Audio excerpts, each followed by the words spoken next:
Ka-friendly, kamusta po ang lahat? Ang sarap na naman ng lalantakan natin ngayon. Meron tayo ngayon dining laing.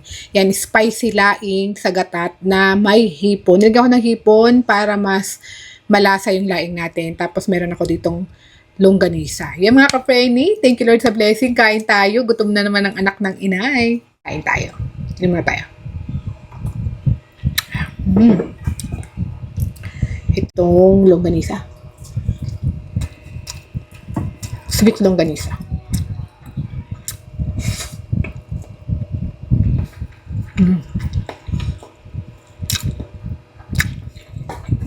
Laing. 28 pa. Grabe yung mukha ko. Sobrang init dito, 37 degrees Celsius kaya yung mukha ko. Pwede na pagpirtuhan ng itlog. Wala yung pulbo guys. Hindi ako nagpulbo. Ganda na talaga yan. Mamantika na talaga.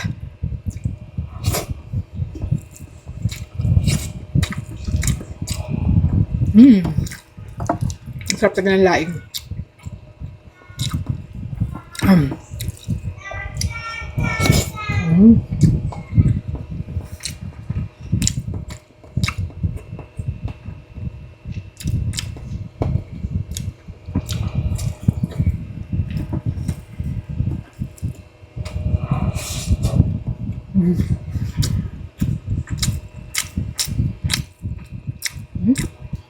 Yung hipon, dapat tayo nilagyan. Yung electric pa nakatapat talaga sa akin. Ang init. Ito yung hipon.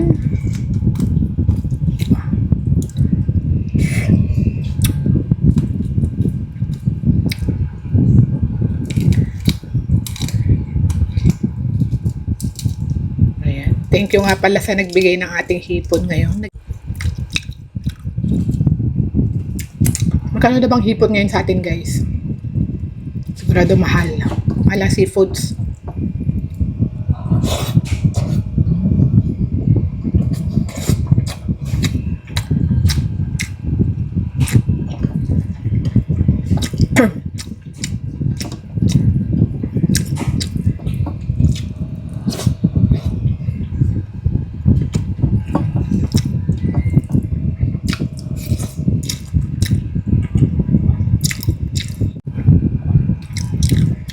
Dami.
Ito yung longganisa.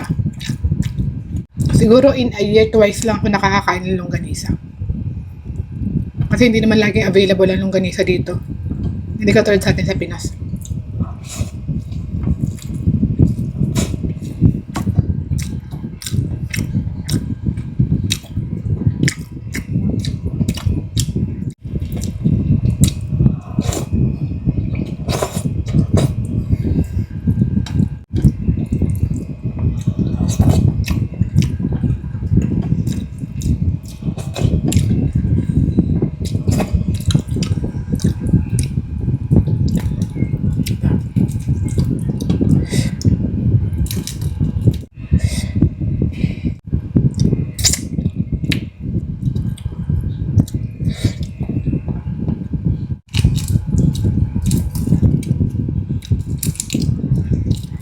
Ang lasa nung ang lasa ng hipon.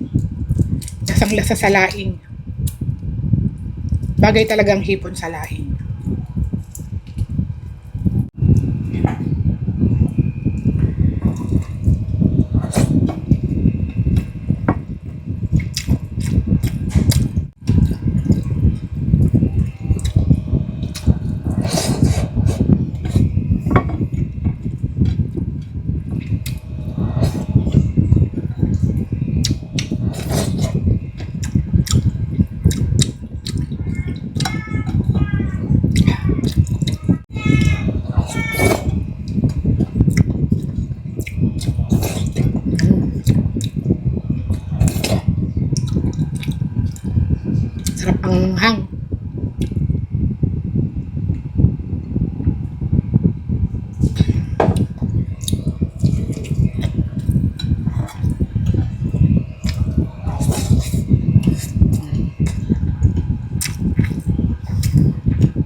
Ang daming masarap na longganisa na gumagawa ng mga kababayan natin dito. Ang sarap ng mga longganisa.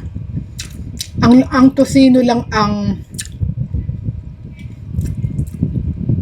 wala pa akong na-order na ganong kasarap katulad ng sa Pilipinas. Yun lang mga friend, buntat na naman ang anak ng inay. Thank you for watching.